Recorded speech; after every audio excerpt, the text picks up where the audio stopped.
बोलिए जोर से हालेलुया, प्रेज द लॉर्ड, बोलिए आमीन। तैयार हैं? तैयार है। और विजय गीत गाने के लिए, छुटकारे के गीत गाने के लिए, बोलिए आमीन। बोलिए आज मैं छुटकारा पाके जाऊंगा, आज मैं छुटकारा पाके जाऊंगा यीशु मसीह नासरी के नाम से। यीशु मसीह नासरी के नाम से। मेरे प्रभु यीशु आज मुझे छुटकारा दे, आज मुझे छुटकारा दे, मुझे चंगाई दे, मुझे चंगाई दे और आशीषित कर। बोलिए आमीन। बोलिए प्रेज द लॉर्ड। तैयार हैं? जाग रहे हैं? यस। बोलिए आमीन।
कर दे बसा मेरे जीवन में।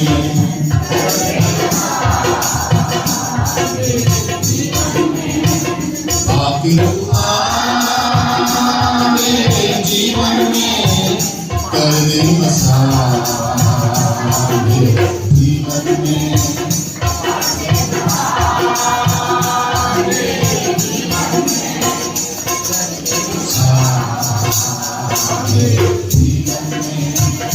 भर दे उमंग मेरे तन मन में तू भी रहे धड़कन में।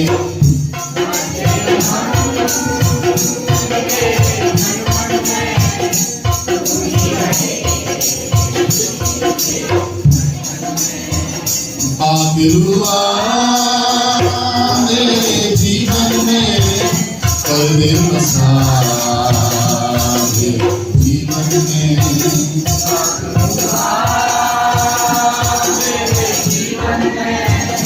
कर दे बसा मेरे जीवन में।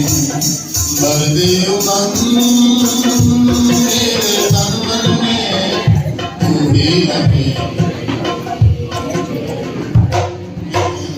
भर दे उमंग मेरे तन मन में तू ही रहे मेरी धड़कन में। भर दे उमंग मेरे तन मन में तू ही रहे मेरी धड़कन में। आके रुआ मेरे जीवन में कर दे बसा मेरे जीवन में। भर दे उमंग मेरे तन मन में तू ही रहे मेरी धड़कन। भर दे उमंग मेरे तन मन में तू ही रहे मेरी धड़कन में। आके रुआ मेरे जीवन में कर दे बसा मेरे जीवन में। आके रुआ सब कला सुने होगा मेरे जीवन में। भर दे उमंग मेरे तन मन में तू ही रहे धड़कन में।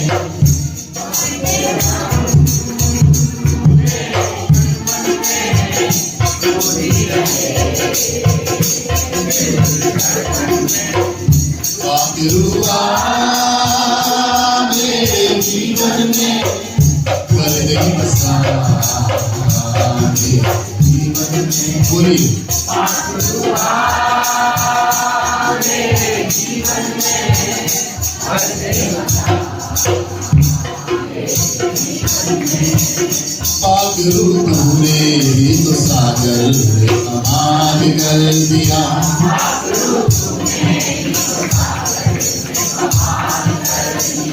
पागलू तूने ही तो सागर में कमाल कर दिया।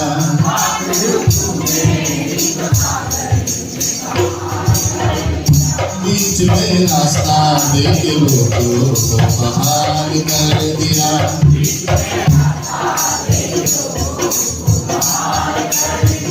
बीच में रास्ता देके लोगों को बहाल कर दिया।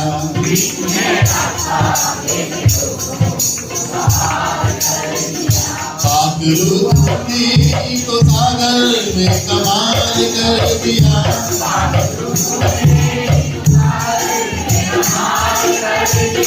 बीच में रास्ता देके लोगों को बहाल कर दिया।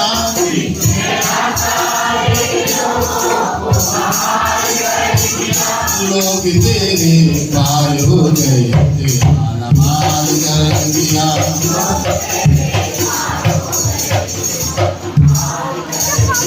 लोग तेरे पार हो गए तेरा माल कर दिया।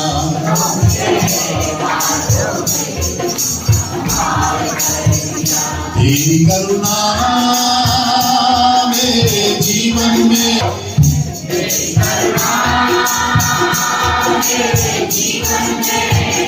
तू ही रहे।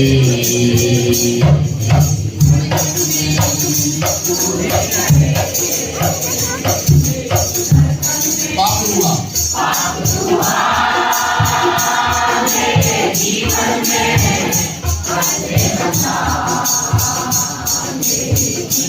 भर दे मन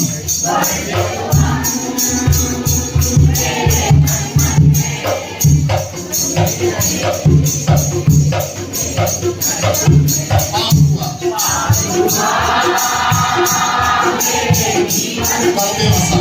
करते मसा भर दे मन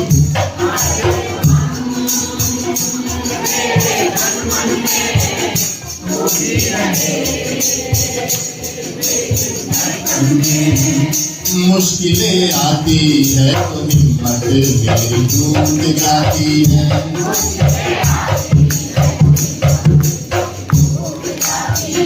मुश्किलें आती हैं तो हिम्मत मेरी टूट जाती है।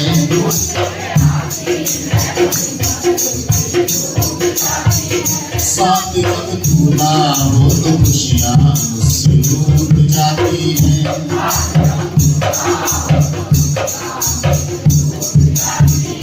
मुश्किलें आती है तो हिम्मत मेरी टूट जाती है।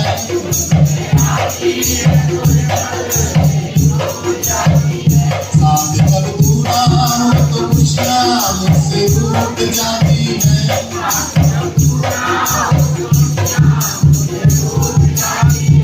तेरे आने से मेरी खुशियाँ मुझसे दिल मिलाती हैं।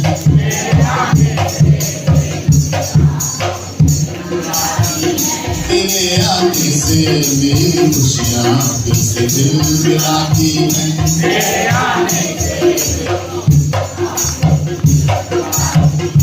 आके बदला मेरे ऊपर में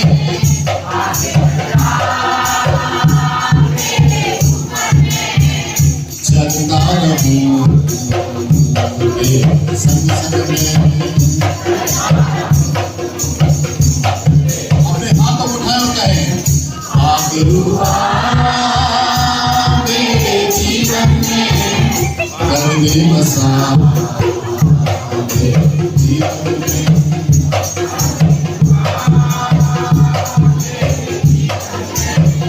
कर दे बसा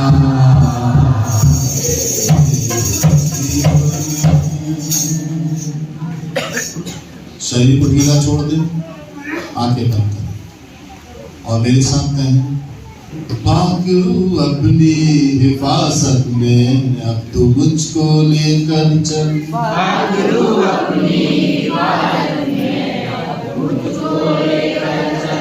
मिटा दे पाप जिंदगी के और दे तू बेहतर कल। मिटा दे पाप जिंदगी से और तू दे बेहतर कल। मिटा दे पाप जिंदगी के और दे तू बेहतर कल। मिटा दे पाप जिंदगी के और दे बेहतर कल। पाक रूह अपनी हिफाजत में अब तू मुझको लेकर चल। पाक रूह अपनी हिफाजत में अब तू मुझको लेकर चल। मिटा दे पाप जिंदगी के और दे तू बेहतर कल। मिटा दे पाप जिंदगी के और दे बेहतर कल। जहाँ भी जाए तेरा दास ये तू उसके संग संग चल।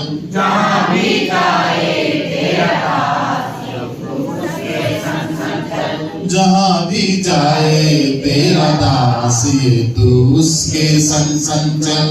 जहाँ भी जाए तेरा दास ये तू उसके संग संग चल। तेरा गवाह बनके जीऊं मैं। तेरा गवाह बनके जीऊं मैं। तेरे ही संग चलता रहूं मैं। तेरे ही संग चलता रहूं। पाक पागलुआ मेरे जीवन में कर दे बसा मेरे जीवन में। बोलिए पागलुआ मेरे जीवन में कर दे बसा मेरे जीवन में। अपनी आंखें बंद करें।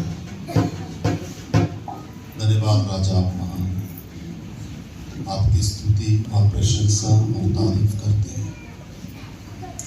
हमारी मन की आंखों को ज्योतिर्मय करें और समझ को खोलें प्रभु, ताकि हम आपकी सिद्ध व्यवस्था को समझ सकें। पिता, अपनी आदत में हमें लाएं और हमें तैयार करें। हम आपको हृदय से धन्यवाद देते हैं। धन्यवाद राजा, आप महान हैं। यीशु मसीह के नाम से आमीन। आमीन आमीन। बोलिए हालेलुया। हम लगातार तीसरे संडे, तीसरा रविवार है, और तीसरे रविवार में हम क्या सीख रहे हैं? अन्य भाषाओं के विषय में, पवित्र आत्मा के विषय में सीख रहे हैं। बोलिए आमीन।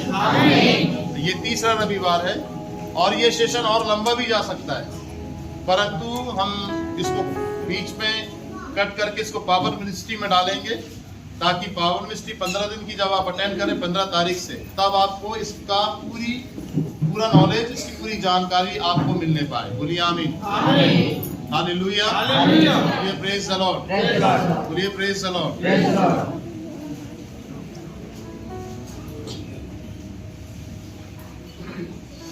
तो हम सीख रहे थे कि परमेश्वर के, आज पेन डायरी लाए ना, अब लेकर आइए, क्योंकि कुछ बातें रहस्यमय हैं, इसको आपको नोट करना है, उसको लिख लेना है और उसका मनन करना है। बिना दिमाग में रखे चल नहीं पाएगा काम। इसीलिए आप चर्च में आए, एक पेन और एक डायरी जरूर लाएं, ताकि आप पूरे नोट्स तैयार करें। जो भी प्रकाशन, जो दर्शन परमेश्वर देता है, बताता, उसे लिख लें और उसके लिए प्रार्थना करें, उस वचन के लिए आप मनन करें। बोलिए हालेलुया। Praise the Lord. मैंने आपको बताया था कि इस पवित्र आत्मा के वरदान में परमेश्वर के 7 त्योहार, कितने त्योहार हैं परमेश्वर के? परमेश्वर के कितने त्योहार हैं? 7। और मैंने आपको बताया था पहला त्योहार है फसह का पर्व। कौन सा त्योहार है पहला? फसह का पर्व, ठीक है। और दूसरा त्योहार है अख़मीरी रोटी का पर्व। किसका पर्व? दूसरा त्योहार है ये, याद रखिए, इसको लिख ले, नहीं लिखे हैं तो। और ये सब त्योहार जो है परमेश्वर के 7 त्योहार हैं परमेश्वर के, और ये त्योहार परमेश्वर के लय व्यवस्था की पुस्तक में मिलते हैं। जब आप लय व्यवस्था निकालेंगे तो वहां पर ये त्योहारों का वर्णन है, तो यहाँ पर आपको समझना है। बोलिए हालेलुया। ठीक है। लय व्यवस्था उसके 25 अध्याय, लय व्यवस्था उसका, हाँ, यहाँ पर आपको ध्यान रखना है। दूसरा त्योहार है परमेश्वर का अख़मीरी रोटी का पर्व, और तीसरा त्योहार है परमेश्वर का पहला फल। कौन सा? पहला फल। और चौथा त्योहार है परमेश्वर का पेंटिकुस्त डे। बोलिए हालेलुया। ये आपको मिलेगा लय व्यवस्था 16 अध्याय में, ये चौथा त्योहार है। और 5वां जो त्योहार है परमेश्वर का, वो है नरसिंगों का त्योहार। किसके? नरसिंगों का त्योहार। और 6वां जो त्योहार है परमेश्वर का, वो है प्रायश्चित का पर्व, प्रायश्चित का दिन। बोलिए हालेलुया। और 7वां जो त्योहार है परमेश्वर का, झोपड़ियों का पर्व। किसका पर्व? झोपड़ी। कितने त्योहार है परमेश्वर के? कितने त्योहार हैं? 7 त्योहार है परमेश्वर की, ठीक है। इस 7 त्योहार में से एक त्योहार परमेश्वर का, आपको ये 7 त्योहार भूलना नहीं है, आपको याद रखना है। इन 7 त्योहार में चौथे नंबर का जो त्योहार है पेंटिकुस्त डे, ठीक है। उसने क्या बोला? पेंटिकुस्त डे, मतलब 50वें दिन के बाद 50वें दिन को बोलते हैं पेंटिकुस्त डे। यीशु मसीह के स्वर्ग रोहण के बाद 50 दिन जब हो जाते हैं तब पेंटिकुस्त डे होता है। 50वां दिन जब हो गया, 50वें दिन को ही बोलते हैं पेंटिकुस्त डे। इसी 50 दिन में जो पेंटिकुस्त का डे था, 120 लोगों के अंदर पवित्र आत्मा का सामर्थ और वरदान उतरा और वे नई नई भाषा मतलब अन्य भाषाओं से भर गए।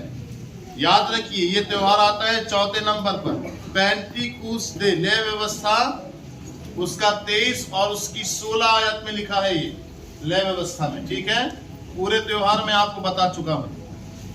चौथा त्योहार जो पेंटिकुस्त डे का त्योहार है, इस पेंटिकुस्त डे त्योहार पर एक विशेष व्यक्ति आपके पास आ रहा है।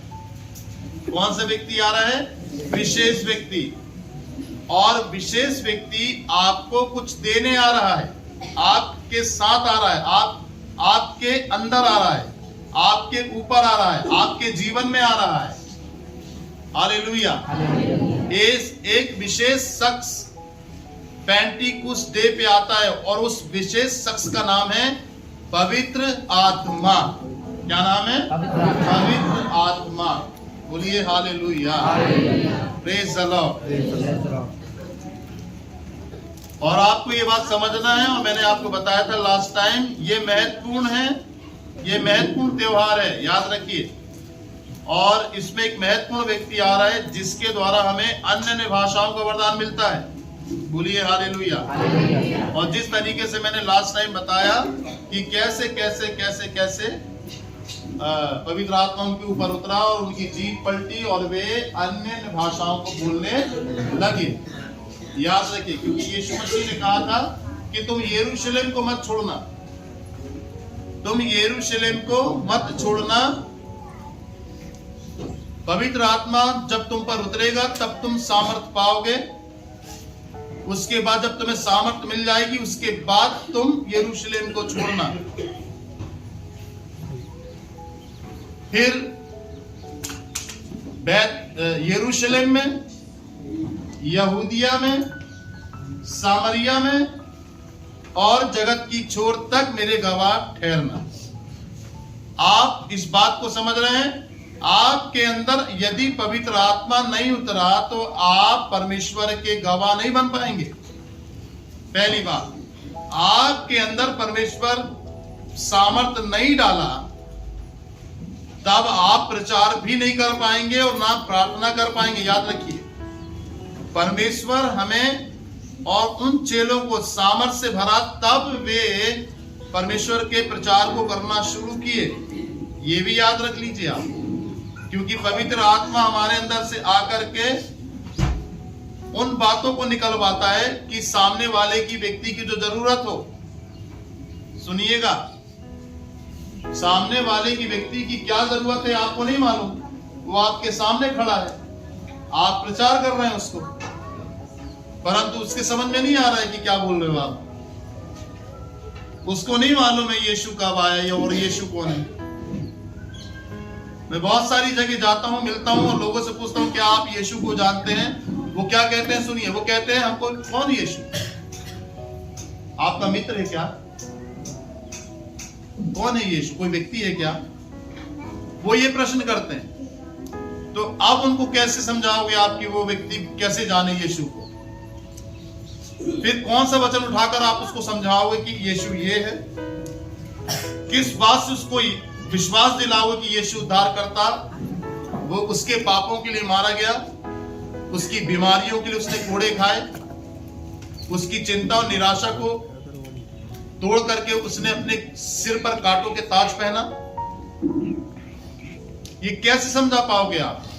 नहीं समझा पाओगे और वो समझेगा भी नहीं।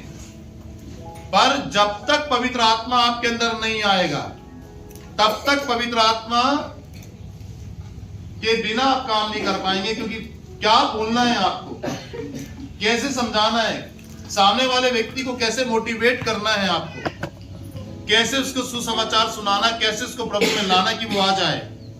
ये केवल काम पवित्र आत्मा का है, आपका मेरा काम नहीं। इसलिए वो कहता है कि जब पवित्र आत्मा तुम पर उतरेगा तब तुम सामर्थ पाओगे। तो अब सामर्थ किस चीज की मिलेगी? हमको सामर्थ किस चीज की मिलेगी? हमको सामर्थ मिलेगी सुसमाचार प्रचार करने की। हमको सामर्थ मिलेगी परमेश्वर के वचन को बताने की। और जो परमेश्वर का वचन आप बताएंगे, आपके मुंह से सामर्थ के द्वारा वो निकलेगा और ऑटोमेटिकली सामने वाले व्यक्ति के हृदय छिदेंगे और वो अपना जीवन प्रभु को देगा। याद रखिए, इसलिए उसने कहा था कि यरूशलेम को नहीं छोड़ना, रुको, अभी पहले सामर्थ पाओ। तुम्हारे अंदर बोल्डनेस नहीं है, तुम्हारे अंदर समझाने की शक्ति नहीं है, तुम्हारी अपनी बुद्धि है। तुम्हारी अपनी बुद्धि से नहीं, परंतु वे सामर्थ से भरेगा हमको। इसलिए देखिए, फिर इसके द्वारा दो काम होंगे। पहला काम, हम परमेश्वर का सुसमाचार अच्छे से सुनाने पाएंगे आत्मा के द्वारा। क्योंकि याद रखिए, ये बात हर जगह फिट होती है कि तुम्हें पहले से किसी को कुछ नहीं कहना है। तुम्हें पहले से कभी भी किसी को कुछ नहीं कहना है। जब पवित्र आत्मा तुम्हारे अंदर होगा तो वो अपने आप बता देगा तुम्हें क्या कहना है। बात समझ में आ रही है कि नहीं? पवित्र आत्मा जब आपके अंदर होगा खुद बताएगा कि क्या कहना है। अब सामने वाले व्यक्ति की क्या डिजायर है, सामने वाला व्यक्ति जिसको आप मिल रहे हैं, बात कर रहे हैं, उसकी क्या चिंता है, सामने वाले व्यक्ति की क्या इच्छा है, आपको थोड़ी ना मालूम। आपके अंदर जो पवित्र आत्मा होगा उसको मालूम है सामने वाले व्यक्ति की जरूरत क्या है। तो फिर पवित्र आत्मा हमारे अंदर से आकर के सामने वाले की जरूरत की बातें करेगा और ऑटोमेटिकली वो व्यक्ति बोलेगा कि ये बात सच है। याद रखिए, इसीलिए इंपॉर्टेंट है पवित्र आत्मा। बोलिए आमीन, हालेलुया। समझ रहे ना आप? अपने परिवार को, अपने घराने, अपने खानदान को, अपने रिश्तेदारों को प्रभु में लाना, और ऐसे थोड़ी ना आएंगे वो जब तक आप अधिकार और पवित्र आत्मा की सामर्थ के द्वारा सुसमाचार प्रचार ना करें उनको। बोलिए आमीन, बोलिए हालेलुया। विशेष ध्यान रखिए इस बात का। इसीलिए देखिए, सबसे पहले जब यीशु को बोला गया कि वो आकर के पुलपिट में प्रचार करना शुरू करे, तो यीशु सबसे पहले आया और सबसे पहले दो बात उसने कही। पहली बात, उसने अपनी बुलाहट बताई। याद रखिए, प्रचार जब आप करते हैं या परमेश्वर की सेवा को आप करते हैं, परमेश्वर के काम को आप करते हैं, तो आपको मालूम होना चाहिए कि मुझे किस काम के लिए उसने चुना है। कुछ भी नहीं करना है, उससे पूछना है, उससे अगुवाई मांगना है, उसके बाद फिर उसके काम को करना है और वो अगुवाई देगा। आपका प्रार्थना का जीवन होना चाहिए, आपके वचन पढ़ने का जीवन होना चाहिए, आपका उपवास का जीवन होना चाहिए, तब वो आपकी बुलाहट को बताएगा। आप सोचो, आप प्रार्थना नहीं कर रहे, आप वचन नहीं पढ़ रहे, आप उपवास नहीं रख रहे और आप बोले कि परमेश्वर आपकी कॉलिंग को बताए, बुलाहट को बताए, तो कभी वो बताएगा नहीं। आपको परमेश्वर के योग्य, उसके स्टैंडर्ड में आना पड़ेगा, उसकी बराबर आना पड़ेगा, प्रार्थना में उसके साथ आना पड़ेगा। और प्रार्थना ही एक ऐसा माध्यम है जो आपको परमेश्वर के पास पहुंचाती है और परमेश्वर आपके पास आता है। आमीन। आराधना ही एक ऐसा माध्यम है, जो गीत आप गाते हैं, जिससे आप आराधना की भेंट परमेश्वर को चढ़ाते हैं और परमेश्वर आराधना के सिंहासन, आराधना के स्थान पर, या आराधना के गोले, या आराधना के धुएं में, या आराधना की भेंट में अपने सिंहासन को परमेश्वर लगाता है। बोलिए हालेलुया, बोलिए प्रेज द लॉर्ड। याद रखिए, आमीन। इसलिए उसने अपनी सबसे पहले बुलाहट रखी, और बुलाहट क्या रखी? जैसी वो वेदी में आया, जैसी पुलपिट में वो आया, तो आपने पढ़ा है यशायाह भविष्यवक्ता, निकालना नहीं, यशायाह भविष्यवक्ता की पुस्तक उसका 61 अध्याय। Very good. क्या लिखा है वहां पर लिखा है कि परमेश्वर यहोवा का आत्मा मुझ पर है। पहली बात, परमेश्वर यहोवा का आत्मा मुझ पर है और उसने मेरा अभिषेक किया है। क्या किया है? कि मैं सुसमाचार प्रचार करूं। आत्मा पाने के बाद ही उसने काम करना शुरू किया। जैसे यरदन नदी में बपतिस्मा लेकर के बाहर आया यूहन्ना से, सोई कबूतर की नाई पवित्र आत्मा उसके ऊपर आ गया। उसके बाद उसने अपनी सेवा स्टार्ट करी। याद रखिए इस बात, बोलिए हालेलुया। सामर्थी सेवा, याद रखिए, सामर्थी सेवा की उसने। और सामर्थी सेवा कैसी थी कि जब वो बोलता था तो लोग उसकी बातों पर विश्वास करते थे, लोग ईमान लाते थे उसकी बात पर। जब वो बोलता था लोग टूटते थे। जब वो बोलता था, यीशु मसीह जब बोलता था तो लोगों की आत्मा कायल होती थी। क्यों? क्योंकि उसके अंदर पवित्र आत्मा का अभिषेक और सुसमाचार करने की सामर्थ पवित्र आत्मा के द्वारा परमेश्वर ने उसे दिया था। बोलिए आमीन। आमीन। ये आप हर एक व्यक्ति के साथ, आपके बच्चों में, आपके पति के जीवन में इंपॉर्टेंट है। याद रखिए, आप यीशु को देखिए, वही बाइबिल आपके पास है और मेरे पास भी है।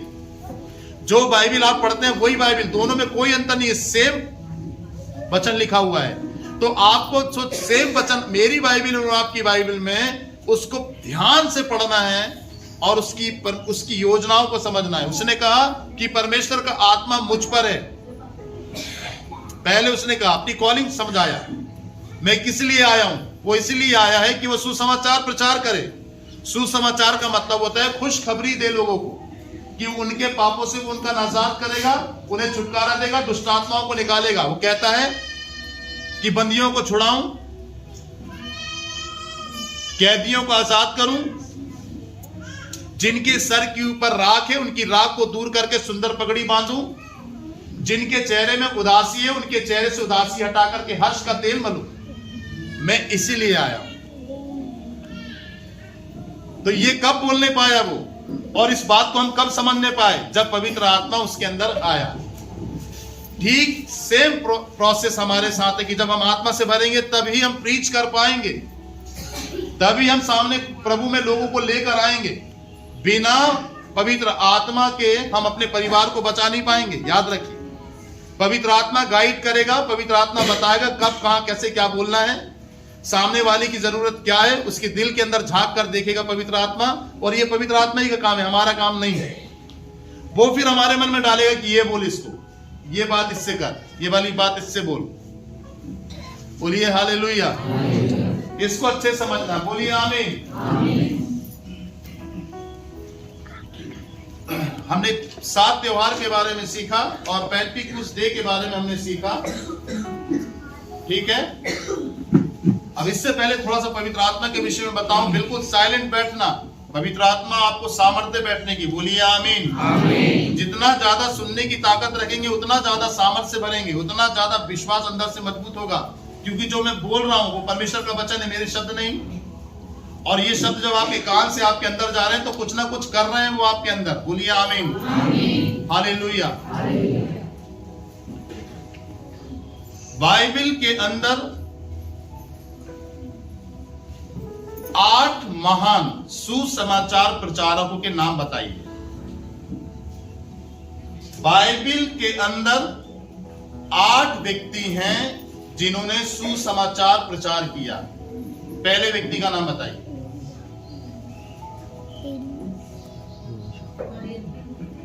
अब्राहम।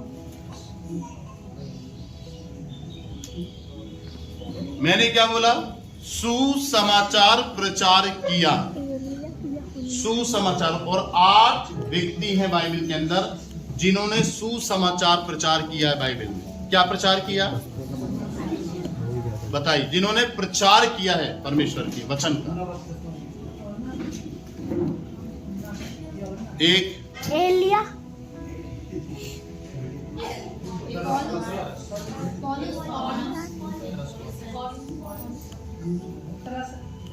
दो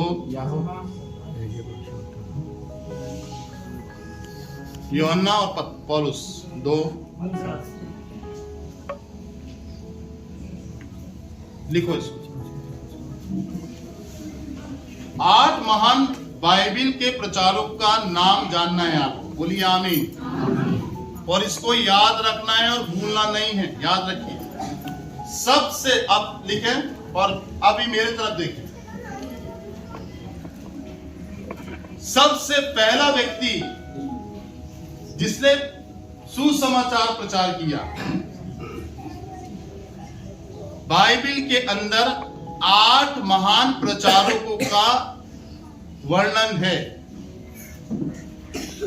और सबसे पहला व्यक्ति जो बाइबल के वचन को प्रचार किया, सुसमाचार प्रचार किया, आपको मालूम है कौन है? सबसे पहला शख्स परमेश्वर है। बोलिए आमीन। बाइबल से दिखाऊं आपको, निकालिए गलातियों की पुस्तक उसका 3 अध्याय। सबसे पहले परमेश्वर ने अपना सुसमाचार प्रचार किया, याद रखना है आपको ये।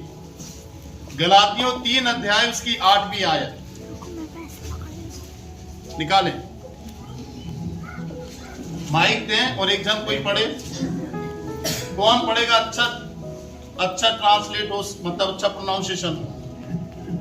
आ जाओ लो, हाँ वहीं से मैं यहां बैठता हूं।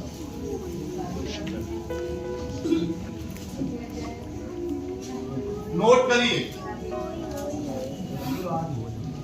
गलातियों 3 अध्याय 8वीं आयत को पढ़िए, सुने। और पवित्र शास्त्र ने पहले ही यह जानकर कि परमेश्वर अन्य जातियों को विश्वास से धर्मी ठहराएगा, पहले ही से अब्राहम को यह शुभ समाचार सुना दिया कि पहले ही अब्राहम को परमेश्वर ने सुसमाचार सुना दिया। तो सबसे पहला सुसमाचार इस पृथ्वी के ऊपर किसने सुनाया? परमेश्वर ने। गलातियों 3 उसकी 8वीं आयत फिर से पढ़ो, याद रखिए इसको, ये बहुत इंपॉर्टेंट बात है। पहला पढ़िए। और पवित्र शास्त्र ने पहले ही से यह जानकर कि परमेश्वर अन्य जातियों को विश्वास से धर्मी ठहराएगा जी, पहले ही से अब्राहम को यह शुभ समाचार सुना दिया। तो सबसे पहला प्रचारक बाइबल के अंदर परमेश्वर यहोवा खुद है। आमीन। अब दूसरा प्रचारक का नाम है नूह, जिसने जल प्रलय के समय लोगों को सुसमाचार प्रचार किया। निकालिए दूसरा पतरस 2 अध्याय 5वीं आयत पढ़िए।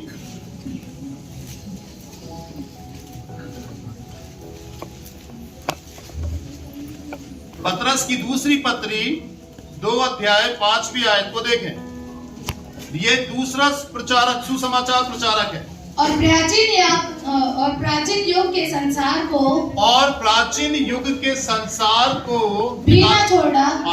निकाल लिए, जल्दी से निकालो। हाँ बोलिए। और प्राचीन युग के संसार को भी ना छोड़ा वरन भक्तिहीन संसार पर महाजल प्रलय भेजा। पर धर्म के प्रचारक नूह समेत 8 व्यक्तियों को बचा लिया। हाँ, तो नूह क्या कर रहा था? धर्म का प्रचारक था। नहीं, बोलिए हालेलुया। नूह कौन था? धर्म का प्रचारक। और उसने प्रचार किया कि लोग मन फिराए और जहाज के अंदर आ जाए। बोलिए हालेलुया। तो दूसरा सुसमाचार प्रचारक कौन है बाइबल के अंदर? नूह। तीसरा सुसमाचार प्रचारक दाऊद है। कौन है? हाँ, निकालिए भजन संहिता 40 अध्याय। भजन संहिता 40 अध्याय और उसकी 9वीं आयत को पढ़ें जोर से। मैंने बड़ी सभा में धर्म के शुभ समाचार का प्रचार किया। दाऊद कहता है, मैंने बड़ी सभा में धर्म के सुसमाचार का प्रचार किया। देख मैंने अपना मुंह बंद नहीं किया। हे यहोवा तू इसे जानता है। दाऊद ने बड़ी बड़ी सभा में परमेश्वर के सुसमाचार को प्रचार किया है। Hallelujah, praise the Lord. और चौथा जो सुसमाचार प्रचारक है उसका नाम है योना। क्या नाम है? निकालिए लूका उसका 11 अध्याय, लूका रचित सुसमाचार उसका 11 अध्याय उसकी 32 आयत को देखें। निनवे के लोगों को उसने प्रचार किया। पढ़े। निनवे के लोग न्याय के दिन इस समय के लोगों के साथ खड़े होकर उन्हें दोषी ठहराएंगे, क्योंकि उन्होंने योना का प्रचार सुनकर ना मन फिराया। क्योंकि उन्होंने योना का प्रचार सुनकर मन ना फिराया। निकालिए लूक भजन संहिता 40 अध्याय दाऊद 9 चौथा नंबर है 11 लूका रचित सुसमाचार 11 अध्याय 32 आयत। फिर से पढ़िए। निनवे के लोग न्याय के दिन इस समय लोगों के साथ खड़े होकर उन्हें दोषी ठहराएंगे क्योंकि उन्होंने योना का प्रचार सुनकर मन फिराया। योना का प्रचार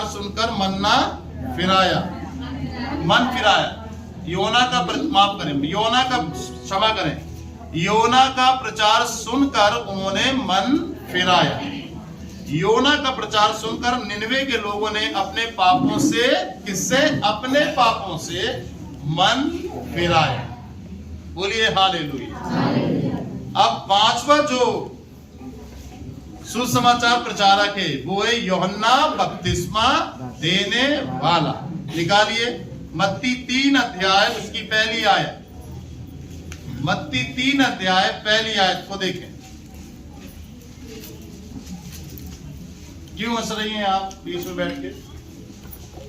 हंसी क्यों आ रही है? इधर आओ।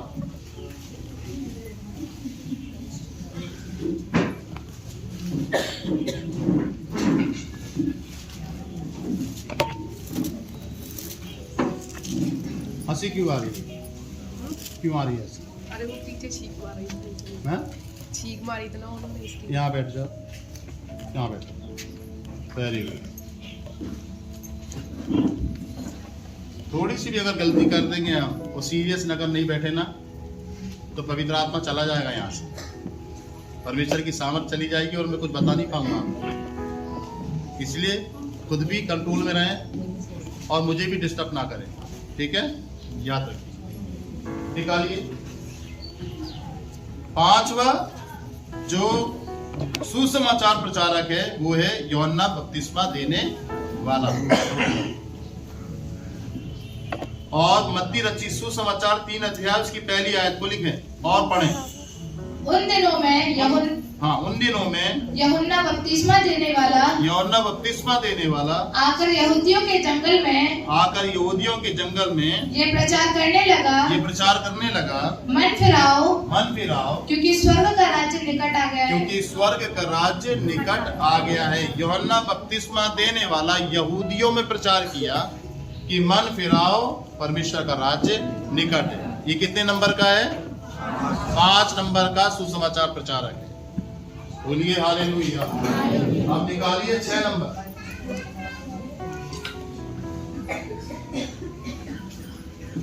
बोलिए हालेलुया।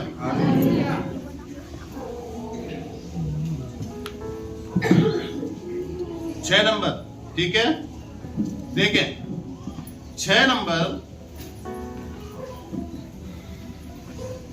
में मालूम कौन है? यीशु मसीह ने परमेश्वर के राज्य का सुसमाचार प्रचार किया।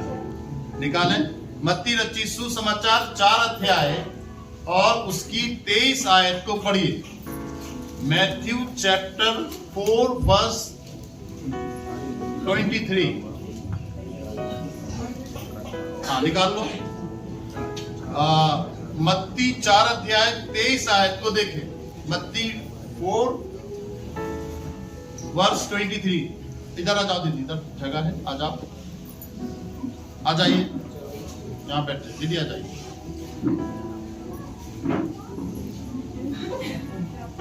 जगह है, यहाँ बैठे। बोलिए hallelujah. Hallelujah. Praise the Lord. ये कितने नंबर का सुसमाचार प्रचारक है? 6।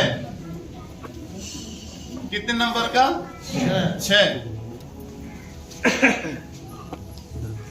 निकालें मत्ती 4 उसका 23 पढ़िए। यीशु सारे गलील में फिरता हुआ उनके आराधनालयों में उपदेश करता और राज्य का शुभ समाचार प्रचार करता और लोगों की हर प्रकार की बीमारी और दुर्बलता को दूर करता रहा। और सारे सीरिया देश में उसका यश फैल गया। यीशु मसीह किस परमेश्वर के राज्य का सुसमाचार उसने प्रचार किया। बोलिए हालेलुया, बोलिए प्रेज द लॉर्ड। और 7 नंबर है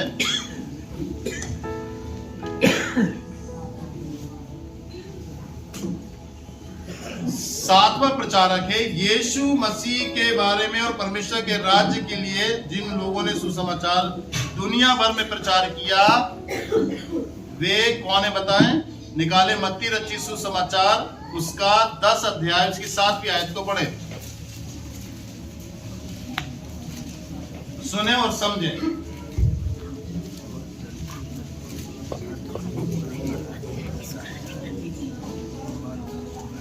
ये 7वां जो सुसमाचार प्रचारक हैं ये यीशु मसीह के 12 चेले मतलब प्रेरित जिन्होंने यीशु मसीह के सुसमाचार को प्रचार किया। कितने नंबर पे? ये 7, जिन्होंने परमेश्वर के राज्य और यीशु मसीह के सुसमाचार को प्रचार किया। ये यीशु मसीह के प्रेरित और 12 चेले थे। बोलिए हालेलुया। निकाले मत्ती रचित सुसमाचार 10 अध्याय 7वीं आयत को पढ़िए। और चलते चलते ये प्रचार करो, और चलते चलते ये प्रचार करो, स्वर्ग का राज्य निकट आ गया है। स्वर्ग का राज्य निकट आ गया है। ये किसने प्रचार किया? चेलों ने। तो 7वें नंबर पर चेले हैं। बोलिए आमीन। और आखिरी 8वां नंबर, 8वें में आखिरी जो सुसमाचार जिन्होंने प्रचार किया है उनका नाम है पौलुस और बारनाबास। निकालें प्रेरितों के काम उसका 13 अध्याय 2 से 5 तक पढ़े, पढ़िए। प्रेरितों के काम 13 अध्याय 2 से 5 पढ़े।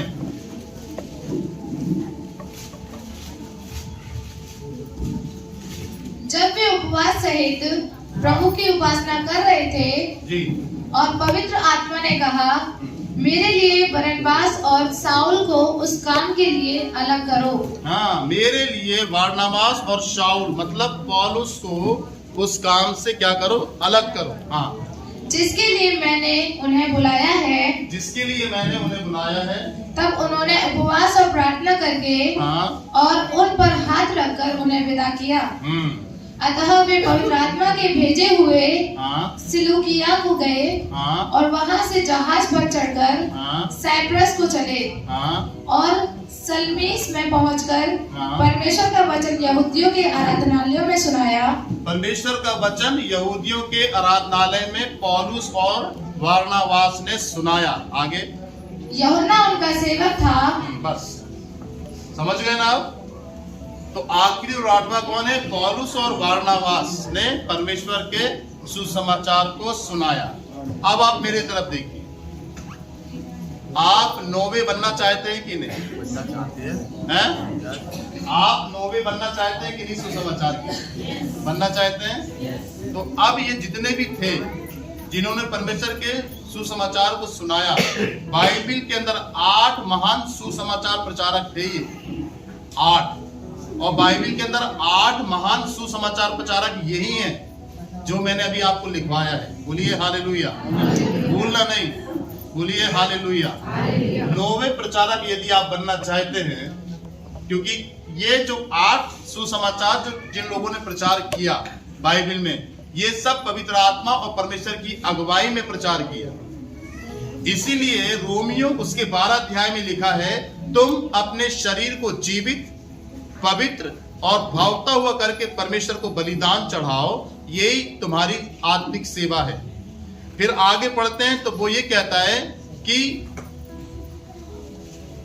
परमेश्वर की मनसा और परमेश्वर की योजना, सुसमाचार प्रचार करने, दर्शन की, अगुवाई की, या कोई भी परमेश्वर की योजना हो, वो कहता है अनुभव से मालूम करते रहो। बोलिए अनुभव से। अनुभव से। बिना अनुभव के एक अच्छा सुसमाचार प्रचारक भी आप नहीं बन सकते जब तक अनुभव आपके जीवन में ना हो।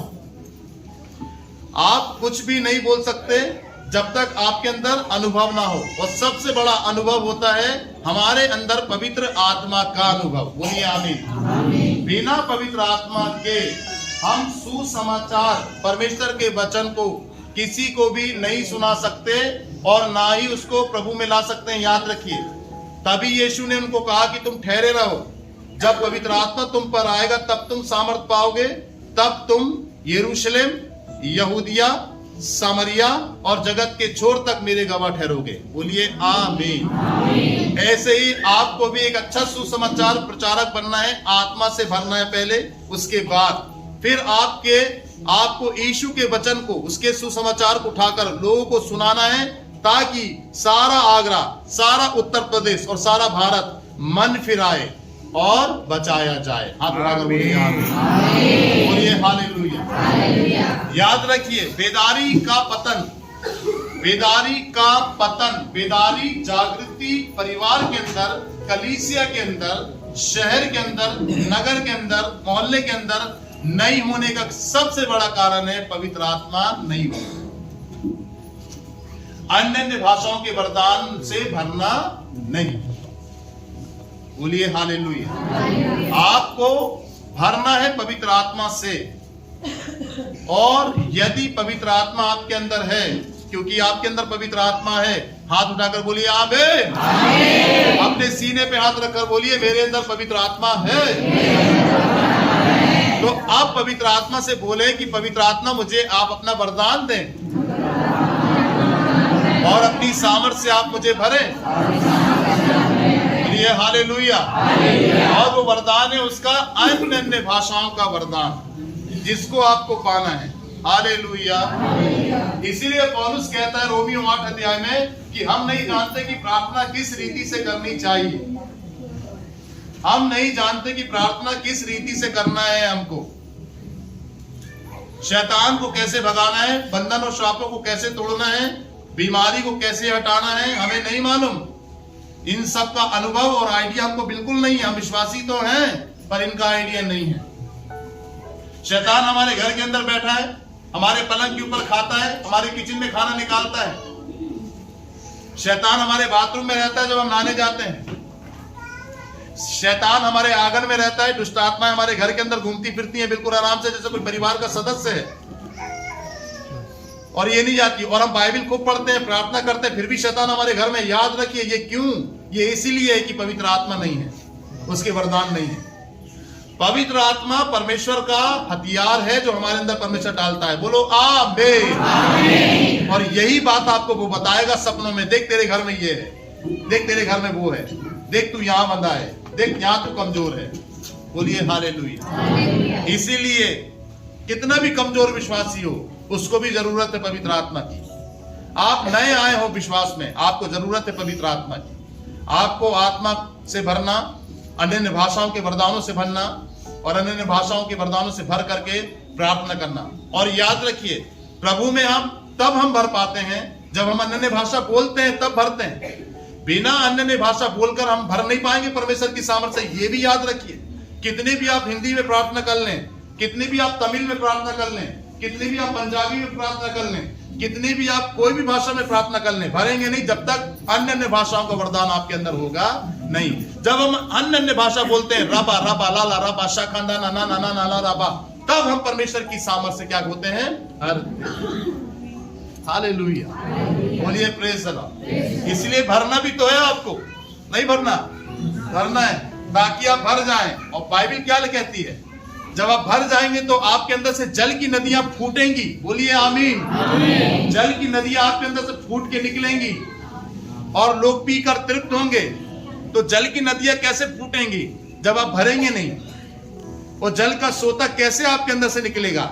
जब तक आपके अंदर वरदान नहीं होगा। ये जरूरी नहीं है पास्टरों के लिए हो। याद रखिए, जब मैं पास्टर नहीं बना था तब मेरे को ये वरदान मिल गया था। मैं एक इवेंजलिस्ट था, मैं एक ऐसी कमजोर विश्वासी था।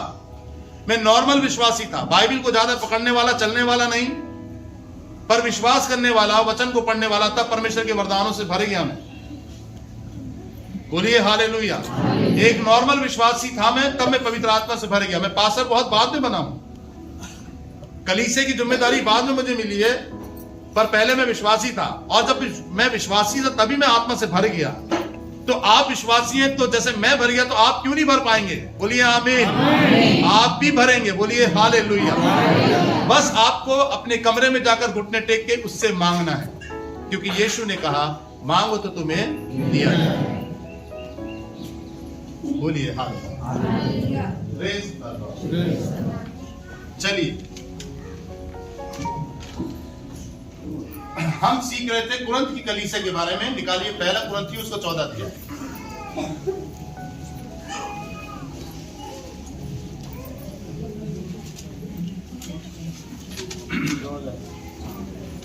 पहला कुरंथियों उसका 14 अध्याय निकालिए और यहां पर बाइबल में देखें हम।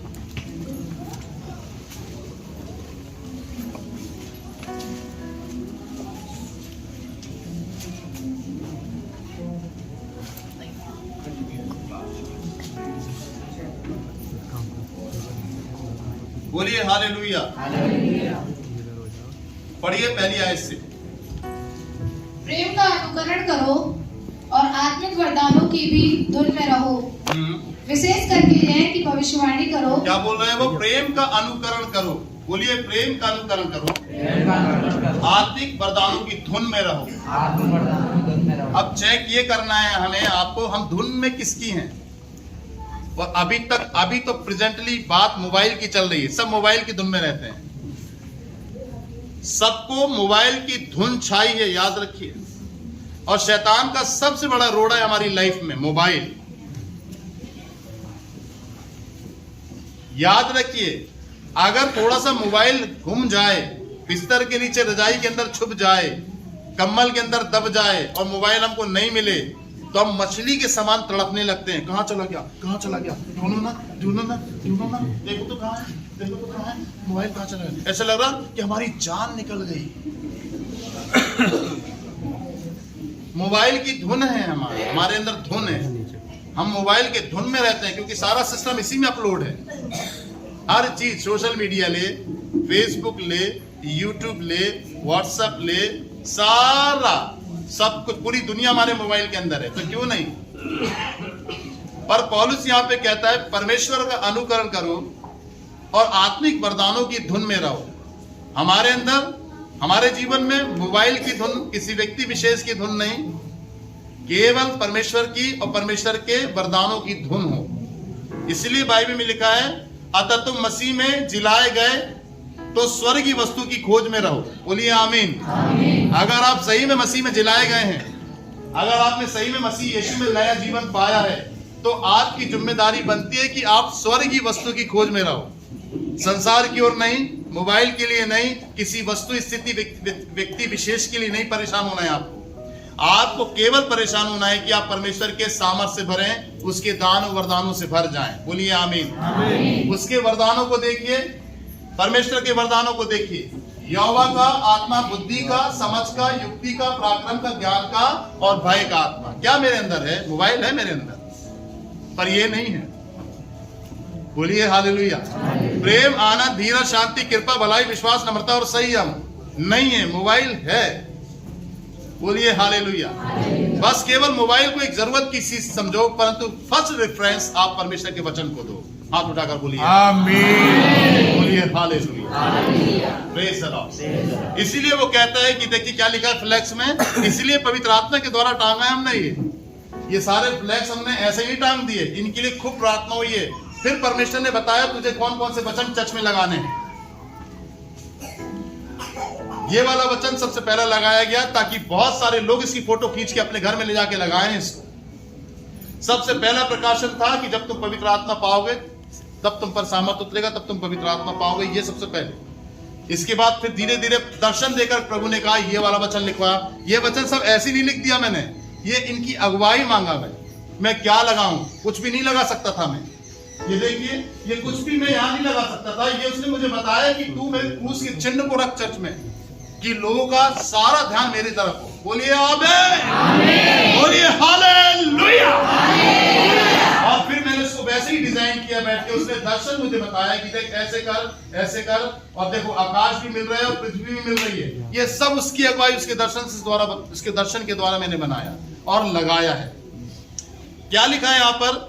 अतः तुम मसीह के साथ जिलाए गए। तो स्वर्गीय वस्तु की खोज में रहो। बोलिए, अतः जब तुम मसीह के साथ जिलाए गए और परमेश्वर की दाहिनी ओर है, दाहिनी ओर बैठा है। अब सुनिए, वो कहता है पृथ्वी पर की नहीं स्वर्गीय वस्तु पर ध्यान लगाओ, क्योंकि तुम तो मर गए और तुम्हारा जीवन मसीह के साथ परमेश्वर में छिपा हुआ है। बोलो आमीन। इसीलिए वो कहता है वरदानों की धुन में रहो। जोर डाल रहा है वो। ये जवान बच्चे हैं, ये जितने भी जवान लड़के लड़कियां चर्च के अंदर हैं, सारी फालतू बातें माइंड से अपने खत्म करें। अगर बुरी और गंदी बातें और गलत बातें इनके दिमाग में चलेंगी तो इनकी जवानी स्थिति स्पॉइल हो जाएगी। स्पॉइल हो जाएगी। जैसे एक थर्माकोल के ऊपर आपने एसिड डाल दिया हो, ऐसे जवान बच्चों के जीवन को शैतान स्पॉइल कर रहा है। थर्माकोल में आप एसिड डाल दो, थर्माकोल कैसा जलेगा देखो। मेरे को पवित्र आत्मा कह रहा है, तुझे मालूम है जवान बच्चे कैसे नाश हो रहे हैं? जैसे थर्माकोल के ऊपर एसिड डाल देते हैं। ये दिखाया उसने। तो गलत बातों से जवान बच्चे निकले, और सभी लोग, बड़े भी छोटे भी, सबके लिए बराबर संदेश है। और अपने जीवन में आत्मिक वरदानों की धुन में रहें। बोलिए आमीन, हालेलुया। स्वर्ग की और वचन की बातें करो, अच्छी अच्छी वचन से गवाही दो। जवान लड़के और लड़कियां, क्योंकि सबसे अच्छी बेस्ट एज परमेश्वर को कौन सी पसंद है मालूम? जवान की। इसीलिए भजन संहिता 119 में लिखा है, हे जवान अपनी जवानी में अपने सृजनहार को स्मरण रख। याद रखिए, सबसे अच्छी एज है जवान बच्चों की। हालेलुया। अपनी एज को, अपनी उम्र को बिल्कुल स्पॉइल नहीं करें, खराब नहीं करें। पवित्र आत्मा के वरदानों से और आग से भर जाएं और दर्शन देखें और भविष्यवाणी करना शुरू करें। अन्य भाषा बोलें, अन्य भाषाओं का उल्था करें, इंटरप्रिटेशन बोले, बताएं। ये मांगे परमेश्वर से सब चीजें। बोलिए हालेलुया, बोलिए प्रेज द लॉर्ड। याद रखिए, जवान लड़के और लड़कियों को विशेष इंडिकेशन है कलीसिया में पवित्र आत्मा का, कि उनको अपने जीवन को बहुत पवित्र बनाकर रखना है और सिक्योर करके रखना है, ताकि शैतान उनकी जवानी से खिलवाड़ ना करने पाए। यहां पर कहता है प्रेम का अनुकरण करो और आत्मिक वरदानों की धुन में रहो। धुन लगी रहनी चाहिए हमको, धुन। जैसे मैंने बोला आपको, मैं 10,000 का सूट दिलाना चाह रहा हूं आपको। भैया कब दिलाओगे? अब ये मत पूछो, पर दिला दूंगा। मैं आपको ये बोल रहा हूं कि मैं आपको एक अच्छी कार देने जा रहा हूं। बोलो हाथ उठाकर आमीन। तो आप बोलोगे भैया हाँ, मैं हाँ दे रहा हूं। तो अब आप कार में चली गई, आपके पास कार मिल रही है, कार में चली गई, आपके पास 10,000 का सूट मिल रहा है आपको। तो अब जब तक नहीं मिलेगा तो कैसा मन रहेगा आपका? भैया भैया भैया कैसे हैं आप? भैया गुड मॉर्निंग, भैया गुड आफ्टरनून, भैया गुड इवनिंग, गुड नाइट। भैया भैया कब मिलने आओ? नहीं नहीं नहीं, कार के लिए नहीं, ऐसा ही। ये क्या है? धुन। क्या है ये? धुन। ऐसे ही हमें इधर से ध्यान हटा करके परमेश्वर के वरदानों, आत्मिक वरदानों की धुन में रहना है। कब मिलेगा, कब मिलेगा, कब मिलेगा? पीछे लग जाओ परमेश्वर के। आप जैसे 3 टाइम आप मुझे फोन करेंगे, ऐसी 3 टाइम आप प्रार्थना में परमेश्वर के पास जाओ और बोलो उससे, बोलो आमीन, हालेलुया। ये बिल्कुल साधारण हिंदी से समझा रहा हूं आपको कि आपके दिमाग में खट से बैठ जाए। बोलो आमीन। समझ रहे? फालतू बातों से ज्यादा अच्छा है कि आप आत्मिक वरदानों की धुन में रहें। इसीलिए आपको अच्छे से समझना है इस बात को। बोलिए आमीन। और वो कहता है कि पृथ्वी पर की नहीं परंतु स्वर्गीय वस्तु की खोज में रहो। आगे पढ़ें। और विशेष करके भी भविष्यवाणी करो। ये कुरिन्थ की कलीसिया को, कुरिन्थ बोलिए, कुरिन्थ की कलीसिया। पौलुस इस लेटर को कुरिन्थ की कलीसिया को लिख रहा है कि कुरिन्थ की कलीसिया में जो गड़बड़ी वो देख रहा है और जो उसके सुनने में आ रही है, उसका सुधार करे। इसीलिए कलीसिया को वो कह रहा है कि कलीसिया आत्मिक वरदानों के धुन में रहे। ठीक, पहली बात ये हमारे लिए भी है। आगे पढ़िए। क्योंकि जो अन्य भाषा में बातें करता है वह मनुष्य से नहीं परंतु परमेश्वर से बातें करता है। हाँ, अब आप देख लीजिए कि वो कहता है विशेष करके ये कि भविष्यवाणी करो, भविष्यवाणी। दूसरा, क्योंकि जो अन्य भाषा में बातें करता है वे मनुष्य से नहीं परमेश्वर से बातें करता है। याद रखिए, जो व्यक्ति अन्य भाषा बोलेगा वो परमेश्वर से बातें करेगा। और कलीसिया में ये दोनों बातों को वो रख रहा है। एक तो भविष्यवाणी बोले कलीसिया कुरिन्थ की, और दूसरा कलीसिया अन्य भाषाओं को बोले। बोलिए हालेलुया। आगे पढ़िए। इसीलिए कि उसकी बातें कोई नहीं समझता, क्योंकि वह भेद की बातें अपने में होकर के बोलता है। जी, अब देखिए यहाँ पर पौलुस कुरिन्थ की कलीसिया को करेक्ट कर रहा है, क्योंकि कुरिन्थ की कलीसिया में दिक्कत क्या थी। मैंने लास्ट टाइम बताया कि कुरिन्थ की कलीसिया में जो आराधना वो स्टार्ट करते थे सवेरे 9 बजे से, जब भी करते थे तो उनकी आराधना अन्य भाषाओं से शुरू होती थी। याद रखिए, अब कलीसिया के अंदर बहुत सारे नए लोग भी आ रहे हैं, ठीक है, प्रति संडे। पुराने लोग भी हैं, तो जितने पुराने लोग जिन्होंने वरदान पाया वे सब अन्य भाषाओं में प्रार्थना कर रहे हैं। तो जो लोग नए आ रहे हैं उनको कुछ समझ में नहीं आ रहा। अब मैं आपके सामने बोलूं राबा राबा राबा डाला राबा राका दे रे, तो आपको समझ में नहीं आया। आपको तब समझ में आएगा जब आप भरेंगे, जब आपको इंटरप्रिटेशन करने का वरदान होगा या कोई इसका अर्थ बताए कि भैया क्या बोल रहे हैं, सुनो अन्य भाषा में भैया क्या बोल रहे हैं, तब कलीसिया आशीषित होगी, उसका मतलब भी पता चले। तो कुरिन्थ की कलीसिया के अंदर जब आराधना शुरू होती थी तो वो अन्य भाषाओं से आराधना शुरू करते थे, और फिर 2-3 घंटे के बाद वो अन्य भाषाओं से आराधना को खत्म कर देते थे।